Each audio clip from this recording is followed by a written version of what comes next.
Hi all that's my morning attend. இது வந்து நேற்று எடுத்த வீடியோ. நேற்றுக்கு என்ன கிழமை? ஐயோ மறந்து போச்சு. ஆமாம், வியாழக்கிழமை மார்னிங் எடுத்த வீடியோ. காலைல பிரேக்ஃபாஸ்ட்டுக்கு வந்து பாஸ்தா தான் வந்து பிளான் பண்ணியிருந்தேன். பாப்பா வந்து லெமன் சாதம் கேட்டதா. ஹஸ்பண்டுக்கு நேற்று வச்சு மீன் குழம்பு பேலன்ஸ் இருந்துச்சு, அதை வச்சு மதியானம் போட்டுரும் அப்படின்னு சொல்லிட்டு பாப்பாவுக்கு மட்டும் லெமன் சாதம் செஞ்சுட்டேன். இது வந்து என்னோட ஸ்டைலில் வந்து ஒரு பாஸ்தா ரெசிபி.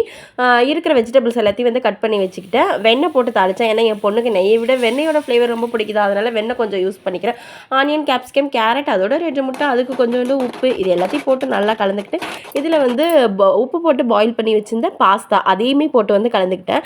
நூடுல்ஸ் மசாலான்னு சொல்லிட்டு 40 ரூபாய்க்கு விற்கிது. இல்லை இது ரொம்ப எக்ஸ்பென்சிவாக நீங்கள் ஃபீல் பண்ணால் 10 ரூபாய்க்கு மேகி மசாலா இருக்குது, அதை வந்து இதில் போட்டு கலந்துக்கலாம். அதோடய சேர்த்து கொஞ்சோண்டு டொமேட்டோ சாஸ், தேவையான உப்பு, மிளகு, சீரகப்பொடி, இது எல்லாத்தையும் போட்டு கலந்து வச்சிட்டோம்னா ரொம்ப சுவையான டேஸ்டான பாஸ்தா ரெசிபி ரெடி. அப்புறம் பாப்பாவுக்கு கடலை பருப்பு, அப்புறம் கொஞ்சோண்டு முந்திரி, இதெல்லாம் போட்டு தாளித்து லெமன் சாதம் செஞ்சுட்டு, கருவேப்பிலையில் மேடமுக்கு பிடிக்காது, கருவேப்பிலை பச்சை மிளகாலாம் போடலை. ஸ்நாக்ஸ்க்கு வந்து ஒரு பனானாவும் அதோடு சேர்த்து கொஞ்சோண்டு செரியுமே வச்சுருந்தேன். ஏன்னா இந்த பனானா கண்டிப்பாக வந்து நிறம் மாறிடுச்சுன்னா என் பொண்ணு அதை கெட்டு போயிடுச்சுன்னு நினச்சி சாப்பிட மாட்டேன், அதனால் கொஞ்சம் செரி வச்சுட்டு அப்புறம் ஆடுக்கு, மாடுக்கு, கோழிக்கு, குருவிக்கு, குரங்குக்கு எல்லாத்துக்கும் பாய் சொல்லிட்டு கிளம்பியாச்சு. நெக்ஸ்ட் வீடியோவில் பார்க்கலாம். கீப் வாட்சிங். பாய்.